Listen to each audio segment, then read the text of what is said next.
কৰ্মত আমাৰ বিশ্বাস নাইকিয়া হ'ল। অশেষ বিঘিনি আছে কৰ্মত। যজ্ঞ, দান, ব্ৰত, তীৰ্থ, হোম, শ্ৰাদ্ধ, পূজা এইবিলাক ইমান বিধিযুক্ত কাম যে অকণমান যদি ক'ৰবাত ভুল হৈ যায় হিতে বিপৰীত হৈ যায়। আৰু আমি ঘূৰ কলিকাল আহি পালে মানুহৰ মন এতিয়া শান্ত নহয়, স্থিৰ নহয়, মানুহৰ মন তমোগুণত আবদ্ধ। এতিয়া আমি আৰু সেই কৰ্মকাণ্ডত বিলাকৰ দ্বাৰা মুক্তি পাব নোৱাৰোঁ।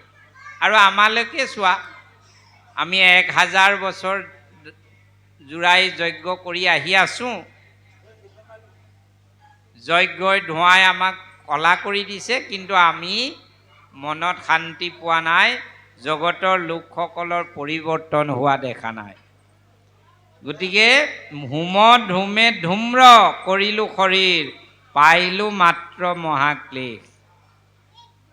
গতিকে এতিয়া আমি আৰু এই কৰ্মকাণ্ডক আমি আশ্ৰয় নকৰোঁ।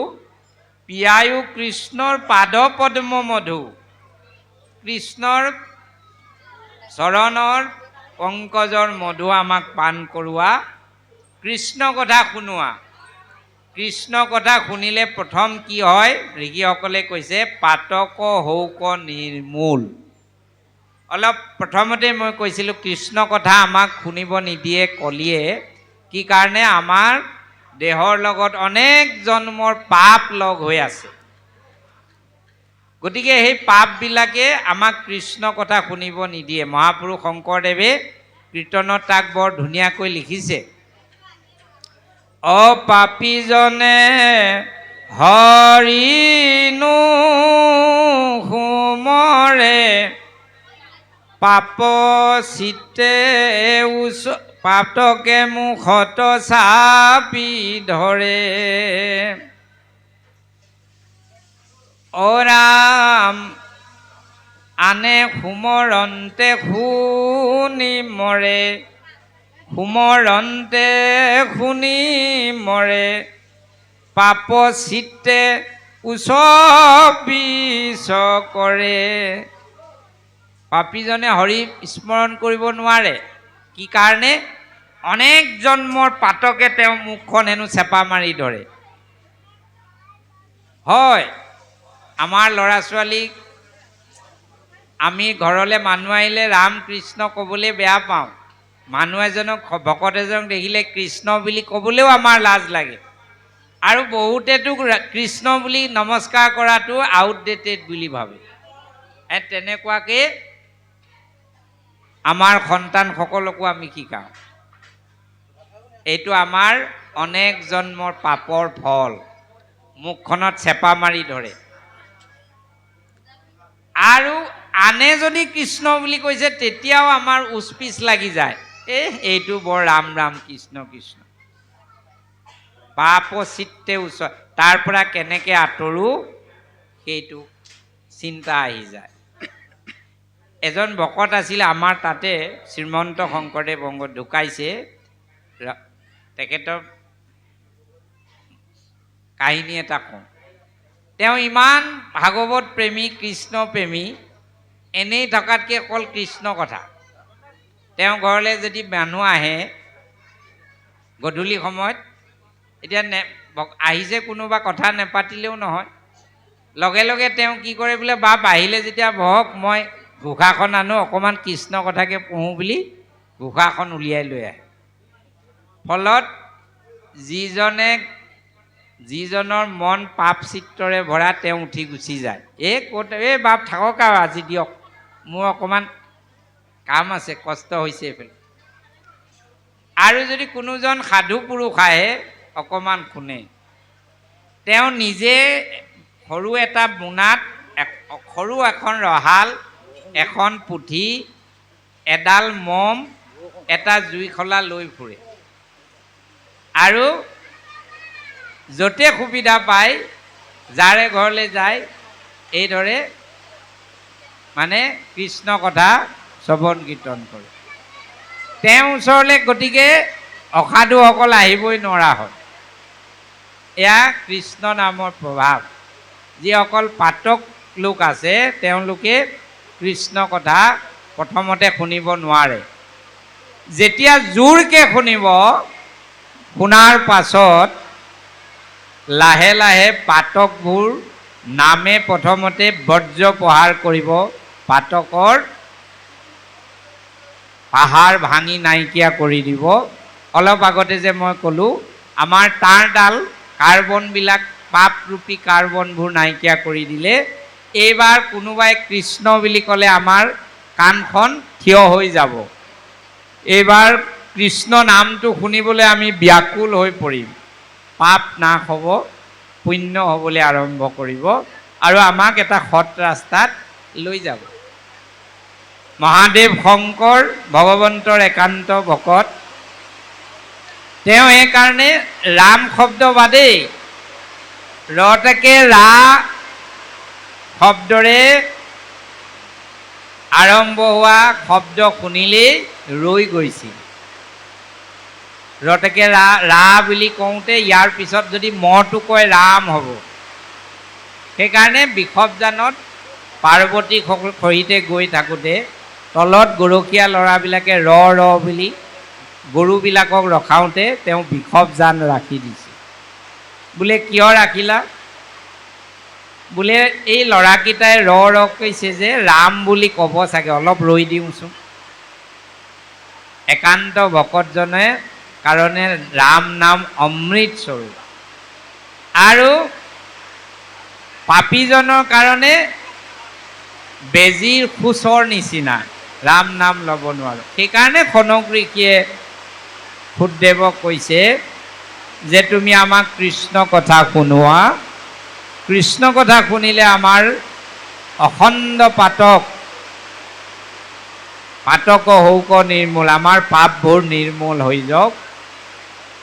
আৰু এই পাপবোৰ নিৰ্মল হৈ গ'লে কি হ'ব? আমাৰ মনৰ পৰা যিবোৰ কামনা বাসনা এইবোৰ নাইকিয়া হ'ব। স্বৰ্গ মুখ্য সুখে ভকতৰ সংগৰ অল্পকো নহিকেতো। তেতিয়া আমি যে স্বৰ্গৰ কামনাৰে যজ্ঞ কৰি আছোঁ, আমাৰ নিজৰ ভোগ বিলাসৰ বাবে আমি যি বেদবিহিত কৰ্ম কৰি আছোঁ, এইবিলাকৰ পৰা মন আমাৰ আঁতৰি যাব, নিৰ্মল হ'ব, ভকতৰ সংগলৈ যাবলৈ মন যাব। আৰু ভকতৰ সংগটো কেনেকুৱা? যে অনন্ত কৌটি ব্ৰহ্মাণ্ডৰ ব্ৰহ্মপদলৈকে যদি পায় তথাপিও ভকতৰ সংগৰ সমান হ'ব নোৱাৰে বুলি শাস্ত্ৰই সিদ্ধান্ত দিছে। কোননো ৰসজ্ঞে কৃষ্ণৰ কথাত বুলিবে ভৈলো টিপিটি।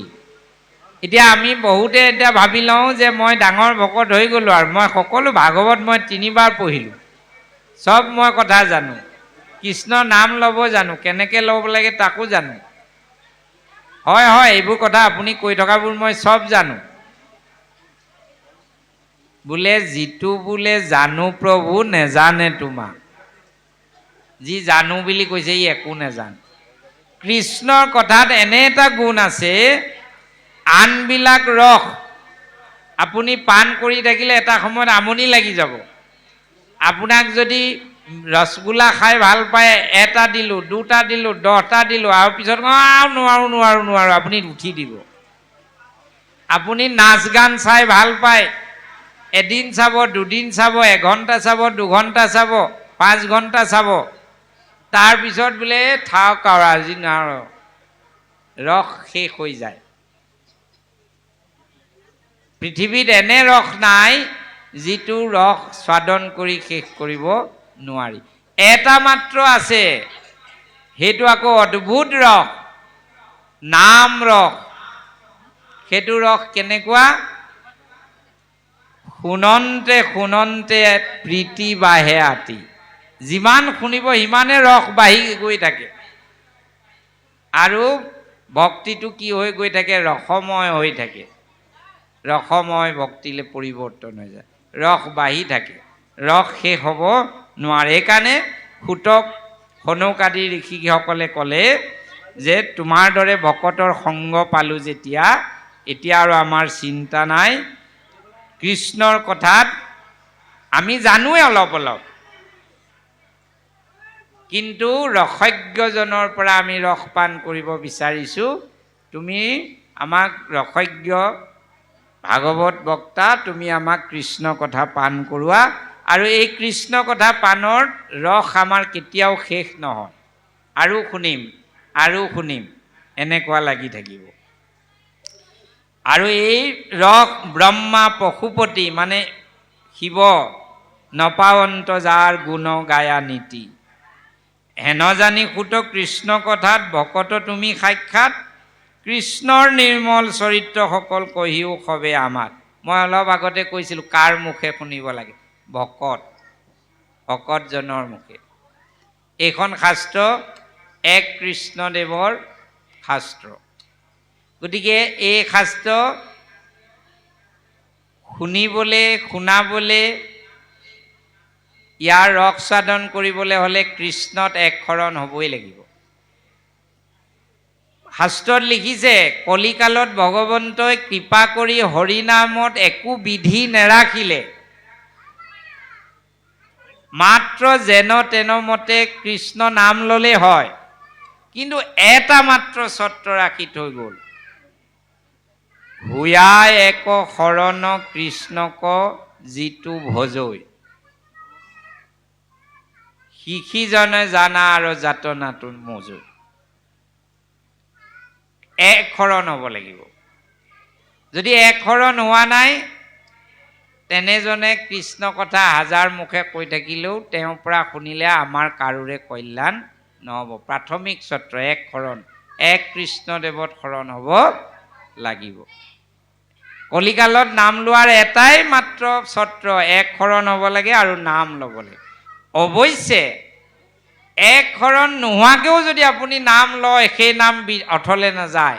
নামৰ এনে শক্তি যে সেই নামে আপোনাক লৈ গৈ গৈ গৈ গৈ এদিন সৎগুৰু পাত্ৰ কৰি দিব, আৰু সেই সৎগুৰুৰ যোগে আপুনি এক শৰণ হৈ পৰিব। এদিন কি হ'ব? আপুনি কৃষ্ণৰ একান্ত চৰণত শৰণ লৈ কৃষ্ণৰ গুণ গাবৰ পৰা আপোনাৰ কৃপা আহি যাব, নামে আপোনাক তালৈকে লৈ যাব। গতিকে হে সুত, তুমি আমাক সুখদেৱে ৰাজা পৰীক্ষিতক যিখিনি কথা কৈ ৰাজা পৰীক্ষিতৰ নিৰ্মল চৰিত্ৰ কৰি আনন্দেৰে প্ৰাণ ত্যাগ কৰিব পাৰিছিল, কৃষ্ণৰ চৰণ পংকজ পাইলা এৰিয়া আনন্দে প্ৰাণ, তেওঁ প্ৰাণ ত্যাগ কৰোঁতে আনন্দও পাইছে। আপোনালোকে কওকচোন, কোনে মৰোঁতে আনন্দ লাভ কৰে? আমি কোনোবাই মৰা কথা ভাবিলে আনন্দ আহেনে? আহেনে? মৰিম বুলি ভাবিলে নাহে। কিন্তু এজন মানুহে মৰিম বুলি ভাবি আনন্দত নাচিছিল, কৈছিল সোনকালে মোৰ কাষলৈ তক্ষক নাহে কিয়? সেইজন কেৱল পৰীক্ষিত। এনে গুণ কেলেকে লাভ কৰিলে? সুখদেৱৰ দ্বাৰা ভাগৱত কথা শুনি। গতিকে সনক ঋষিয়ে কৈছে, ঋষিসকলে যে সুত, তুমি আমাক সেইখিনি কথা শুনোৱা যিখিনি কথা শুকৰ মুখে শুনাৰ পাছত পৰীক্ষিত মহাৰাজে আনন্দৰে প্ৰাণ ত্যাগ কৰিব পাৰিছিল। আৰু আনন্দৰে প্ৰাণ ত্যাগ আৰু এজনে কৰিছিল, দধীচি মুনি। দধীচি মুনি। গতিকে তেওঁ নিজে একান্ত ভকত আছিল, ভকতেহে পাৰে এইটো কৰিবলৈ। গতিকে কাৰণ তেওঁ জানে মোৰ জন্ম মৃত্যু কি, মইতো অজ অমৰ, মই আত্মা, গতিকে মোৰ ভয় ক'ত মৰিবলৈ। গতিকে তুমি সেই কথাখিনি শুনোৱা আমাৰ পুৰাণৰ সূৰ্য শাস্ত্ৰ, বেদান্তৰ সাৰ ভাগৱত কথা। ইয়াত দুটা কথা কৈছে, পুৰাণৰ সূৰ্য শাস্ত্ৰ। পুৰাণ শাস্ত্ৰবিলাক কোনে ৰচনা কৰিছিল? ব্যাসদেৱৰ দ্বাৰা ৰচিত হৈছিল। কেতিয়া ৰচনা হৈছিল? যেতিয়া 4 বেদ সংকলন কৰাৰ পাছত মানুহক বুজাবৰ কাৰণে কাহিনী উপকাহিনীৰে তেওঁ কথাবোৰ লিখিব ধৰিলে, এই 18খন পুৰাণ হ'ল। কিন্তু এই 18খন পুৰাণত কাৰো মত কাৰো লগত নিমিলা হ'ল, মানুহে হিংসা ধৰ্মত লাগি গ'ল। তেতিয়া ব্যাসদেৱ কি হৈ গ'ল? মতিভ্ৰম হ'ল। সেই সময়ত ভগৱান নিজে ব্যাস ভগৱন্তৰে অৱতাৰ আৰু নাৰদো অৱতাৰ, ভগৱান নিজে আহিল নাৰদ ৰূপ আৰু সৎ জ্ঞান দিলে, গুৰু লাভ হ'ল। মূৰ উপদেশে কৰা ভাগৱত শাস্ত্ৰ। এইবাৰ এনে এখন শাস্ত্ৰ লিখা তুমি য'ত কেৱল গোবিন্দৰ গুণ যশটো পায়, প্ৰকাশ পায়, য'ত কেৱল বস্তুটো থাকে, অবস্তুবোৰ বাদ হৈ যায়, ৰাম নাম থাকে। আৰু এই শাস্ত্ৰখন লিখিলে আৰু তাৰ নাম দিলে ব্যাসদেৱে। এই ভাগৱত শাস্ত্ৰখনৰ আমি নাম শ্ৰীমদ ভাগৱত বুলি পাই আছোঁ। আচলতে শাস্ত্ৰখনৰ মূল শাস্ত্ৰখনৰ নাম শ্ৰীমদ ভাগৱত মহাপুৰাণম। শ্ৰীমদ ভাগৱত মহাপুৰাণ, আনবিলাকক পুৰাণ বুলি কৈছে। ই সূৰ্য ৰাতি যেতিয়া নাথাকে তেতিয়া আমি চন্দ্ৰৰ পোহৰ পাওঁ। চন্দ্ৰটোৱে আমাৰ বাবে আকাশত আটাইতকৈ উজ্জ্বল বস্তু। তৰাবিলাক উজ্জ্বল উজ্জ্বল বস্তু, যাৰ যিমান পোহৰ, সৰুটো ডাঙৰ তৰা, এইটো সৰু তৰা। কিন্তু ৰাতিপুৱা যেতিয়া সূৰ্যটো উদয় হৈ যায় সেই সকলোবোৰ নিষ্প্ৰভ। তেতিয়া আমি ৰাতিৰ দ্বাৰা কণাকণি ফুৰিব নালাগে, জল য'ত পলপতকৈ সকলো ওলাই পৰে। এইটো মানুহ, এইটো গৰু, এইটো কলা, এইটো বগা, আমাৰ জ্ঞান হৈ যায়। এইডাল ৰছী, এইডাল সাপ, আমি ৰাতিহে ভয় কৰোঁ, দিনত হ'লে লগে লগে সূৰ্যৰ পোহৰত দেখি গম পাই যাওঁ। গতিকে বাকীবোৰ শাস্ত্ৰ পঢ়িলে আমি ভ্ৰমিত হওঁ, পুৰাণ পঢ়িলে অন্ধকাৰত বাট বুলি ফুৰোঁ, খেপিয়াই ফুৰোঁ, ঈশ্বৰ ক'ত, এইজন নে সেইজন নে, দুৰ্গা নে, কালী নে, ভদ্ৰা নে, শিৱ নে, পাৰ্বতী নে, বিচাৰি ফুৰি। কিন্তু পুৰাণৰ সূৰ্য শাস্ত্ৰ উদয় হোৱাৰ লগে লগে সেইজন যে মই মোৰ অন্তৰতে আছে সেই জ্ঞান আনি দিয়ে। কোনজন বস্তু কোন অৱস্তু দেখাই দিয়ে। গতিকে এইখন পুৰাণৰ সূৰ্যৰ লগত তুলনা কৰিছে এই শাস্ত্ৰ। আৰু কৈছে বেদান্তৰো মৰ্ম, বেদান্তৰ সাৰ। বেদান্ত মানে হৈছে উপনিষদ গ্ৰন্থবিলাক। বেদৰ অন্তত, বেদৰ শেষত যিবোৰ গ্ৰন্থ, বেদৰ কঠিন মন্ত্ৰবিলাক, তত্ত্ববিলাক বুজিবৰ কাৰণে ব্যাসদেৱে আৰু কিছুসকল সেই কালৰ ঋষিমুনিয়ে কিছুমান সৰলীকৃত কৰি কেৱল শুদ্ধ কথাখিনি ৰাখি বেদৰ পৰাই উপনিষদ শাস্ত্ৰবিলাক লিখি উলিয়াইছিল। তাৰে নাম বেদান্ত শাস্ত্ৰ। আৰু এই বেদান্তৰ শেষত ভাগৱতো এনে এখন শাস্ত্ৰ। গতিকে ই বেদান্তৰ সাৰ, গোটেই বেদান্তবিলাকৰ সাৰবোৰ আহি ভাগৱতত আছে। গতিকে সেইখন ইমান শ্ৰেষ্ঠ গ্ৰন্থ হোৱা কাৰণেহে আমি ইয়াকে, আপোনালোকে ইয়াতে গুৰু আসনত ইয়াকে ৰাখি পুৱা গধূলি সেৱা কৰিছে। সেইখনকে আজি ৰাতিপুৱা ক্ষীৰত লৈ আপোনালোকে পৰিভ্ৰমণ কৰি আনি আজি পাঠ কৰিছে। ই অকল এখন শাস্ত্ৰ নহয়, ই ভগৱান স্বয়ং। উদ্ধৱক যেতিয়া উদ্ধৱে গম পালে কৃষ্ণ বৈকুণ্ঠলৈ যাবগৈ, নিৰল স্থানত গৈ কান্দি কাটি বোলে মোক নেৰিবা বান্ধৱ, তুমি গুচি গ'লে মই কি হ'ম? মই ইমান দিন তোমাৰ লগত আছিলোঁ, তোমাৰ উচ্ছিষ্ট খাইছিলোঁ, তুমি পিন্ধি এৰি দিয়া কাপোৰকেইটা পিন্ধিছিলোঁ, তোমাৰ চৰণলৈ চায়ে মই তৰি যাম বুলি ভাবি আছিলোঁ। মোৰ কোনো জ্ঞান লোৱা নহ'ল, একো জ্ঞানৰ কথা তোমাক সোধা নহ'ল, ভক্তিৰ কথা সোধা নহ'ল, এতিয়া মোৰ কি গতি হ'ব? তেতিয়া তেওঁক ধৰ্ম অৰ্থ কাম মুখ্য সাধন কৰিব পৰাকৈ কৃষ্ণই অৰ্জুনক কোৱা গীতাৰ আটাইবোৰ কথা এবাৰ আকৌ উদ্ধৱক ক'লে। সুখ মোহ দূৰ হ'ল, বোলে এইখিনিও মই টান দেখিছোঁ, বোলে উজু উপায় আছে, ৰহস্য বকতি আছে, এইখিনিও ক'লে। মই আজি সেই ভক্তি ব্যাখ্যালৈ নাযাওঁ। কোৱাৰ পাছতো বান্ধৱৰ বিচ্ছেদ, কৃষ্ণৰ বিচ্ছেদ, আমি আমাৰ বন্ধু এটা গুচি গ'লেই, মাতা পিতা গুচি গ'লেই, ককাই ভাই এজন, পৰিয়ালৰ মানুহ এজন গুচি গ'লে আমি কিমান দুখ কৰোঁ। জগতৰ ঈশ্বৰ গুচি যাব লৈছে। যিমান জ্ঞানী হ'লেও উদ্ধৱৰ যেতিয়া সুখ দূৰ হোৱা নাই, উদ্ধৱে প্ৰশ্ন কৰিলে, বোলে তোমাক সাক্ষাৎ এতিয়াৰ দৰে মই পাই নাথাকিলে মোৰ আকৌ আন্ধাৰে আৱৰি ধৰিব। তুমি কিবা উপায় কৰা কেশৱ, তোমাক সদায় লগ পাই থাকিবলৈ। কলিকালত তোমাক ক'ত পাম? তোমাৰ এই ভুৱন মূৰ্তি, মোহন ৰূপ মূৰ্তি ক'ত দেখা পাম? তেতিয়া বলাব নোৱাৰি কৃষ্ণই এটা উপায় কৰিলে, যে উদ্ধৱক ইমান বুজাওঁতেও এতিয়া এৰি নিদিব। বোলে চোৱা উদ্ধৱ, মই আৰু মোৰ গুঞ্জস অভেদ, নাম আৰু নামী অভেদ।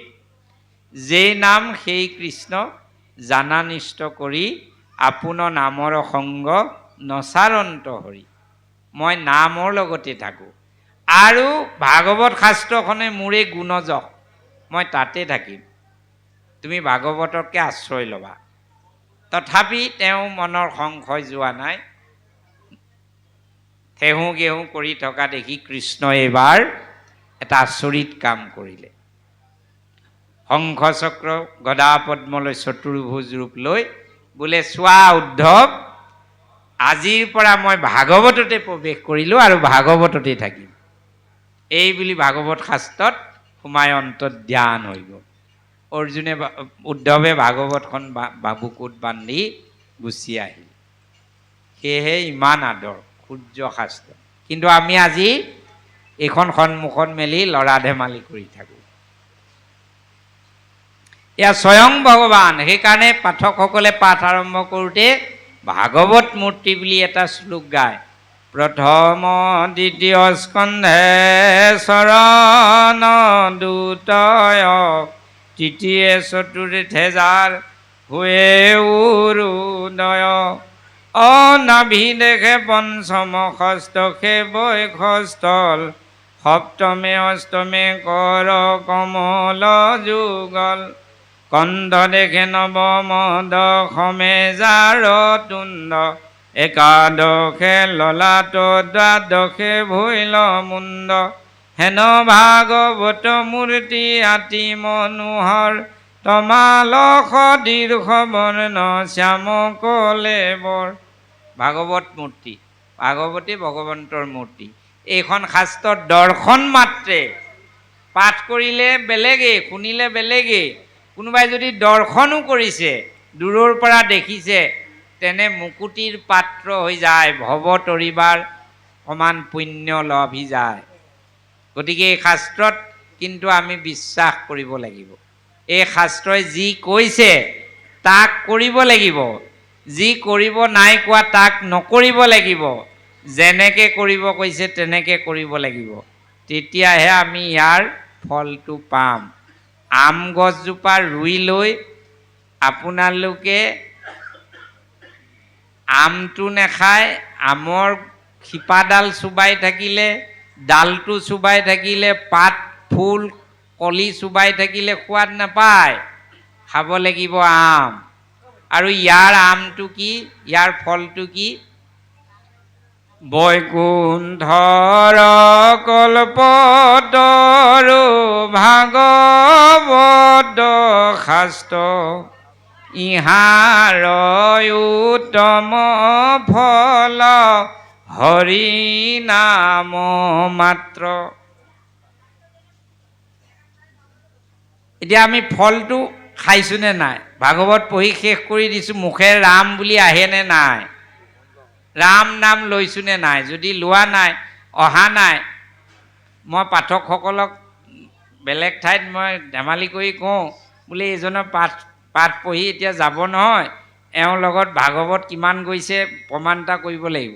মই লগৰজনক শিকাই পঠাওঁ, এওঁক যাওঁতে লেং মাৰি পেলাই দিবচোন।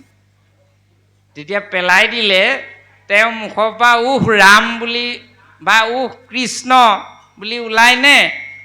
কত ৰিকাৰে ক্ৰী ছয়নস্ন ওলাইনে কত একাৰ কৃষ্ণ এইখনলৈ নেযাওঁ সেইটো ওলাই আপোনালোকে প্ৰমাণ কৰি চাব।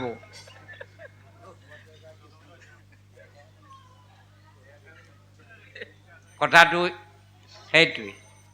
আমি ফল খোৱা নাই, কি চুবাই আছো? ডাল পাত চেলেকি আছো। হৰিনাম এই শাস্ত্ৰ শ্ৰৱণ কীৰ্তন আজি শুনিলে, শুনাৰ পিছত আপোনালোকে ইয়াৰ পৰা এটা বস্তু ল'ব, নাম। আন যি কৰক নকৰক, য'ত থাকক যি কৰক, নাম ল'বলৈ আৰম্ভ কৰক। ৰাম কৃষ্ণ সৰ্বক্ষণ যি আছে, আইসকল গৃহিণীসকলে গৃহকৰ্ম কৰোঁতে, বাপসকলে বেপাৰ বাণিজ্য চাকৰি যি কৰোঁতে ৰাম কৃষ্ণ নেৰিব। লৈ থাকক, মুখেৰে লওক, অন্তৰত লওক, কৃষ্ণ বুলি কোৱাজনক ওচৰলৈ গৈ শুনক, নমস্কাৰ কৰক, নাম নেৰিব। চাব আপোনালোকক সেই নামে নামীজনৰ ওচৰলৈ লৈ যাব, ভগৱন্তৰ কাষলৈ লৈ যাব। আপোনাৰ চব দুৰ্গতি লাহে লাহে নাইকিয়া হ'ব। এয়া শাস্ত্ৰসন্মত কথা।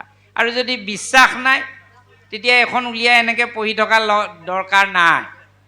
এই আপোনালোকে পাঠকসকলে কীৰ্তনখন পঢ়োঁতে প্ৰথম কোনটো শ্লোক মাতে? কৃষ্ণায় বাসুদেৱায় মাতেনে? তালৈ একেবাৰে শেষত কোনটো কি বুলি আছে?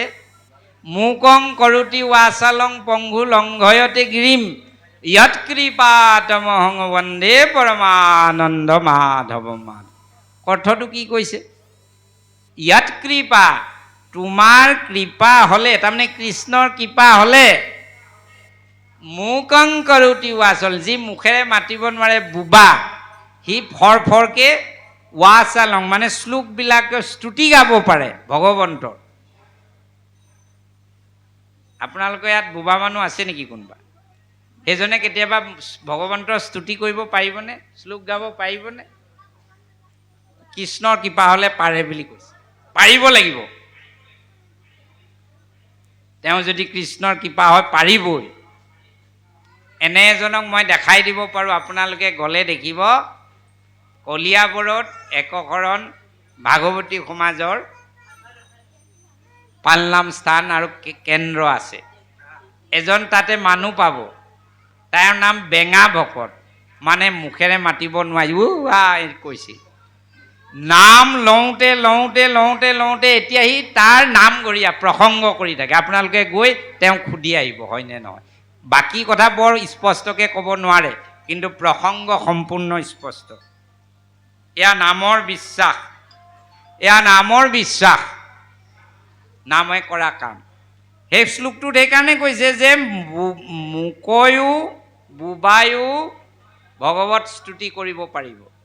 পংগু, যাৰ ভৰি দুটা নাই, পংগু লংঘয়তে গিৰিম, গিৰি মানে পৰ্বত, পৰ্বত বগাব পাৰিব।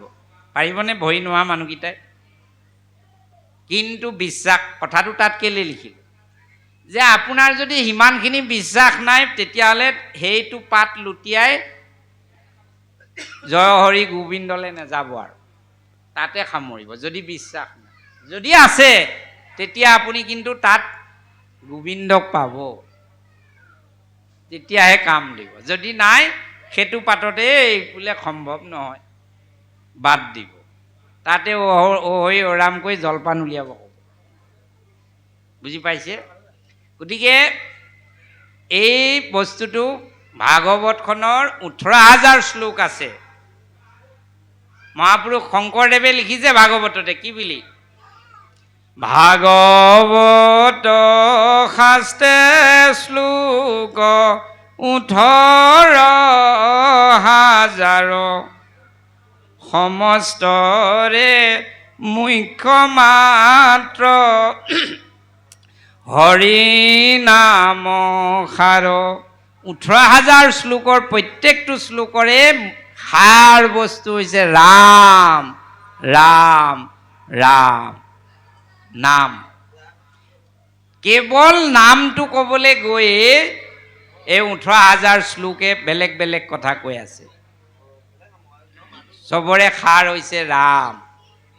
বোলে সেই ৰামক আপোনালোকে হৃদয়ত বান্ধি লওঁ। আমি যদি হৃদয়ত বান্ধি লওঁ গোটেইখন ভাগৱত নালাগে আৰু আমজোপা গুৰিপা কামুৰি খাই গৈ থাকিব নালাগে আৰু ফলটোহে খাবলৈহে ৰুওঁ। গতিকে মই প্ৰাৰ্থনা জনাইছোঁ আৰু সেই প্ৰাৰ্থনাকে কৰি সনক ঋষিয়ে সুতক কৈছে যে তুমি আমাক কৃষ্ণ কথাখিনি কোৱা। কৃষ্ণ